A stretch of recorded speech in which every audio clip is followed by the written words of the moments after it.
Hello friends, welcome back to our YouTube channel. Bihar STET के cut off को लेकर के मैंने लगातार 2-3 वीडियो मैंने पहले भी बनाया है। एसएसटी को लेके मैंने कल कट ऑफ को बनाया था। उस समय भी और पहले भी कई विद्यार्थियों का कमेंट था कि computer science, Hindi, English in सभी विषयों को लेकर के कट ऑफ बनाए। और भी कई विषयों को लेकर के कमेंट्स आया है। मैं अपने स्तर से जितना हो सकता है मैं उतना प्रयास कर रहा हूं कि सभी विषयों का मैं कोशिश करूं कि आप लोगों तक इन्फॉर्मेशन पहुंचाऊं। कंप्यूटर साइंस, इंग्लिश और हिंदी को लेकर के मुख्यतः आज यह वीडियो है। आज हम लोग इन विषयों के कट ऑफ को और उनके बेस शिफ्ट के बारे में कुछ आकलन करेंगे और यह समझने का प्रयास करेंगे कि इसमें मैक्सिमम कट ऑफ कितना जा सकता है। मैंने एक जनरली कट ऑफ का वीडियो जो है मैंने पहले भी अपलोड किया है। अगर आपने उसे नहीं देखा है तो आप उसे जाकर के देख लें। लेकिन इस वीडियो में हम बात करेंगे आफ्टर नॉर्मलाइजेशन कि मैक्सिमम कट ऑफ कितना तक जा सकता है। उससे ज़्यादा जाने की संभावना बहुत कम है। इस दृष्टिकोण से हम लोग इसमें बात करेंगे। तो आप अगर नए हैं हमारे चैनल पे तो सब्सक्राइब जरूर करें और इस वीडियो को अंत तक देखें, क्योंकि सारी इन्फॉर्मेशन मैं इसमें कोशिश करूंगा कि आपको देने का और आपके कन्फ्यूजन्स को दूर करने का। तो बिना समय गंवाए वीडियो स्टार्ट करते हैं। और सबसे पहले हम बात करेंगे इंग्लिश वालों के लिए।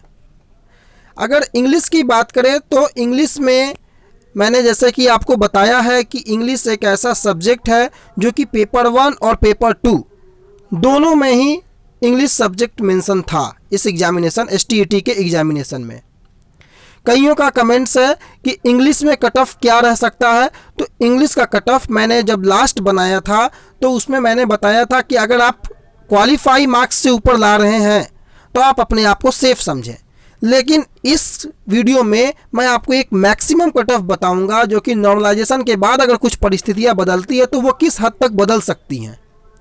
तो अगर आप इंग्लिश के हैं तो आप पेपर 1 की मैं बात कर रहा हूँ। इंग्लिश पेपर 1 में अगर आप 90 प्लस या अराउंड 90 आपका मार्क्स रहता है तो आप अपने आप को बिल्कुल सेफ मान सकते हैं। इससे ज़्यादा कट ऑफ जाने की उम्मीद नहीं है। मेरे आंकड़े के अनुसार, मैंने जितने लोगों से बात किया है उसके अनुसार, आपकी राय हो सकती है मेरे से भिन्न हो, लेकिन मैं अपनी राय के अकॉर्डिंग, मैं अपने अनुमान के अकॉर्डिंग बात कर रहा हूँ कि 90 प्लस से ज़्यादा कट ऑफ जाने की उम्मीद काफ़ी कम है पेपर 1 में। रही बात जहाँ तक इंग्लिश पेपर 2 की, पेपर 2 भी जो है वही 85 to 90 अप्रोक्सीमेटली कट ऑफ उसमें भी आपको जाने वाला है। ये मैक्सिमम कट ऑफ मैं बता रहा हूँ। अब ये ऐसा क्यों है? क्योंकि 2 पेपर, इंग्लिश पेपर 1, पेपर 2 दोनों में है। कैंडिडेट्स, नंबर ऑफ कैंडिडेट्स कम है अकॉर्डिंग टू जो भी उनके वैकेंसी है। अदर सब्जेक्ट्स में आप देखें तो कंपटीशन हाई है। इंग्लिश में अपेक्षाकृत कंपटीशन कुछ कम है। इसको लेकर के मैं बता रहा हूँ, चाहे आप पेपर 1 है चाहे आप पेपर 2 है, अगर आप 90 आसपास पहुँच रहे हैं तो अपने आप को एकदम सेफ समझे। लेकिन कोई अगर क्वालिफाई भी कर रहा है, 75 प्लस भी ला रहा है, तो अपने आप को निराश ना महसूस करें। नॉर्मलाइजेशन के बाद का मैं ये कट ऑफ बता रहा हूँ, आपके मार्क्स बढ़ जाएंगे। रही बात बेस शिफ्ट को लेकर के, तो अभी मेरे पास इंग्लिश वालों के लिए और हिंदी वालों के लिए बेस शिफ्ट को लेकर के डाटा जो है वो कम है। मैं चाहता हूं कि आप लोग और इस चीज़ को जो अपनी कमेंट्स के माध्यम से इस डाटा को बढ़ाएं ताकि मैं और स्पष्ट रूप से आपको बेस शिफ्ट के बारे में बता दूं। क्योंकि लगभग 50-70 लोगों के कमेंट्स के आधार पे मैं यह डाटा नहीं देना चाहता हूं बेस शिफ्ट के लिए। लगभग कम से कम 200 प्लस स्टूडेंट्स भी अगर हों तो मैं उसमें आपको एक अनुमान बता पाऊँ।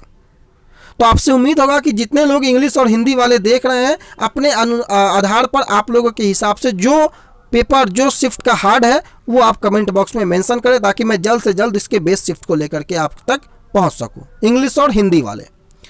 अब बात करते हैं हिंदी वालों के लिए कि हिंदी में क्या रह सकता है। तो हिंदी लिटरेचर में आप लोग ध्यान रखें कि जिनका ये अनुमान है कि हिंदी में क्वालिफाई मार्क्स काफ़ी है, इस बार कहीं ना कहीं जो डाटा आ रहा है क्वालिफाई मार्क्स से थोड़ा ऊपर जा रहा है। क्योंकि हिंदी का कुछ शिफ्ट का क्वेश्चन जो है काफ़ी इजी पूछा गया है।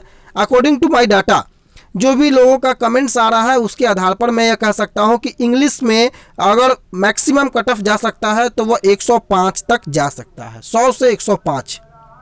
यानी आप 100 से 105 ये मान सकते हैं कि इसके आगे कट ऑफ नहीं जा पाएगा हिंदी का। लेकिन फिर भी यह एक डाटा के आधार पर मैं बोल रहा हूँ जो मेरे पास है, इसमें आप +-5 जरूर करके रखें, चाहे आप किसी भी सब्जेक्ट्स के हो। जो भी मैं आपको बता रहा हूँ उसमें फेरबदल होने की संभावनाएं हैं, ऐसा नहीं है कि मैंने जो बोल दिया वो सत्य है। उसमें आप +-5 जरूर लेकर के चले, 5 नंबर आगे चाहे 5 नंबर पीछे। लेकिन हिंदी का जहाँ तक मेरा अनुमान है, क्योंकि कुछ विद्यार्थियों ने हिंदी में काफ़ी अच्छे मार्क्स गेन किए हैं, तो 100 से 105 तक अगर ये जो है कट ऑफ जा सकता है, मैक्सिमम कट ऑफ जा सकता है आफ्टर नॉर्मलाइजेशन। अब बात करते हैं कंप्यूटर साइंस वालों के लिए कि कंप्यूटर साइंस वालों के साथ क्या हो सकता है। मैंने लास्ट वीडियो भी कंप्यूटर साइंस को लेकर के बनाया था, मैंने उसमें भी जिक्र किया था कट ऑफ को लेकर के। और कंप्यूटर साइंस जो सब्जेक्ट है वो पेपर 2 में सबसे अधिक कैंडिडेट अगर किसी में है तो वो कंप्यूटर साइंस में है।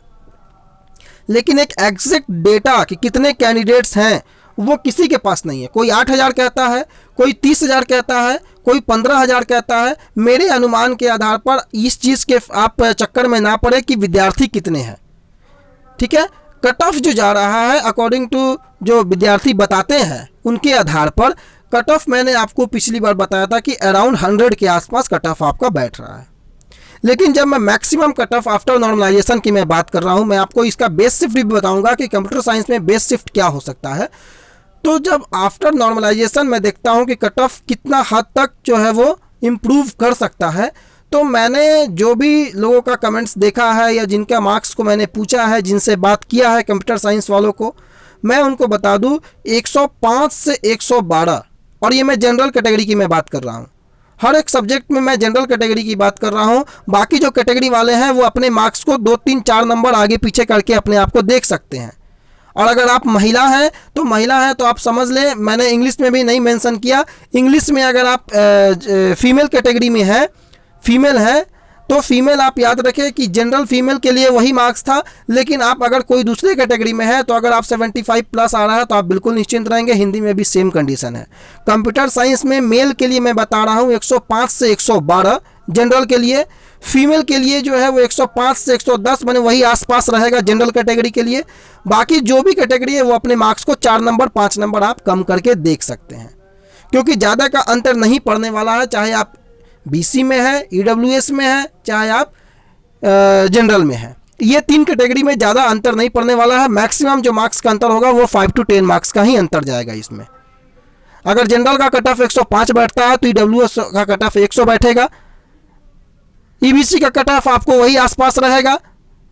हाँ, एसटी एससी का अगर कट ऑफ की मैं बात करूँ कंप्यूटर साइंस में, तो एसटी एससी अगर आप 85 to 90 हैं कंप्यूटर साइंस में तो आप अपने आप को सेफ मान सकते हैं। आपका कट ऑफ अगर मैक्सिमम जाएगा तो 90 अराउंड आपका कट ऑफ पहुंच सकता है एसटी एससी का।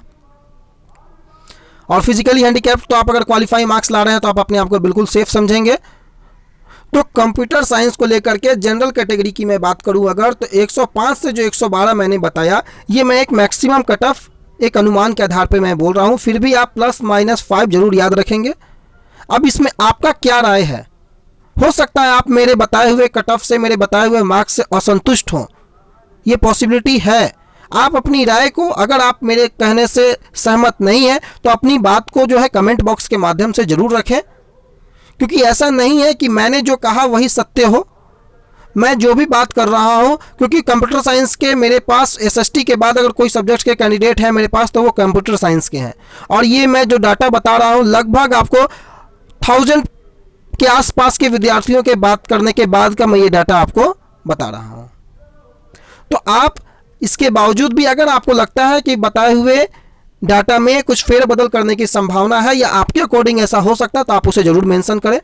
लेकिन कंप्यूटर साइंस में 112 से ज़्यादा का कट ऑफ नहीं जा सकता है, ये मैं मान सकता हूं अपने अनुसार।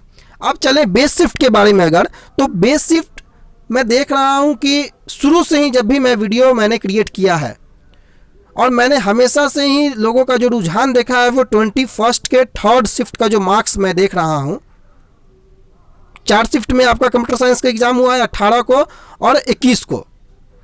तो 21 का जो शाम वाला जो पेपर था वो मेरे अकॉर्डिंग, मेरे जितने भी व्यूअर्स हैं, जितने भी लोग कमेंट्स किए हैं, ईमेल किए हैं, उनके अकॉर्डिंग 21 का जो 3rd शिफ्ट है उसका मार्क्स कहीं ना कहीं सबसे कम जा रहा है और 18 वाले का मार्क्स, 18 वाला और 21 का फर्स्ट वाला का मार्क्स, ये दो का मार्क्स मेरे में काफ़ी ज़्यादा जा रहा है। तो इतना तो तय है कि 21 का थर्ड शिफ्ट जो है वो बेस शिफ्ट नहीं बनने जा रहा है और 21 के थर्ड वाले में एवरेज स्कोर कम है और जिन भी विद्यार्थियों का एग्ज़ाम 21 थर्ड में था उन्हें काफ़ी लाभ हो सकता है। अब एक्चुअल कितना लाभ होगा वो तो आपको समय बताएगा, लेकिन बेस शिफ्ट जो बनेगा वो या तो 21 का फर्स्ट बन सकता है या तो 18 बन सकता है। ज़्यादा संभावना है कि वो 18 वाला जो शिफ्ट है, क्योंकि उसमें एवरेज स्कोर सबसे ज़्यादा आया है। लोगों ने काफ़ी अच्छा स्कोर किया क्योंकि पहला एग्जामिनेशन था, उस दिन काफ़ी ईजी क्वेश्चन आया था और 21 से क्वेश्चन का लेवल थोड़ा सा टफ होने लगा था। तो मेरे डाटा के आधार पर यह चीज़ मेरे को देखने को मिला। बाकी आपकी क्या राय है आप कमेंट बॉक्स में बताएंगे, लेकिन बेस शिफ्ट जो है वो 18 फर्स्ट बनने की संभावना ज़्यादा है और 21 थर्ड जो है वो बेस शिफ्ट नहीं बनेगा। 21 थर्ड वाले विद्यार्थियों को सबसे ज़्यादा लाभ मिलने की संभावना है। तो उम्मीद करेंगे कि आपको ये कंप्यूटर साइंस, इंग्लिश और हिंदी को लेकर के जो वीडियो था वो आपको पसंद आया होगा। अगर पसंद आया तो एक लाइक ज़रूर करें, दोस्तों के साथ शेयर करें और सब्सक्राइब करना ना भूलें अगर आप नए हैं तो। बाकी कोई भी अपडेट आता है तो आपको इस चैनल पे अपडेट कर दिया जाएगा। तब तक के लिए आप हमारे साथ बने रहें। समय देने के लिए आपका बहुत बहुत धन्यवाद। आपका दिन शुभ हो और इंग्लिश और हिंदी वाले अपना जो आप लोगों का जो अनुमान है वो बेस शिफ्ट को लेकर के आप कमेंट बॉक्स में ज़रूर रखेंगे। इसी उम्मीद के साथ इस वीडियो का अंत करते हुए आप सबों के लिए बहुत बहुत शुभकामनाएं। रिजल्ट को देखते हुए बहुत बहुत धन्यवाद।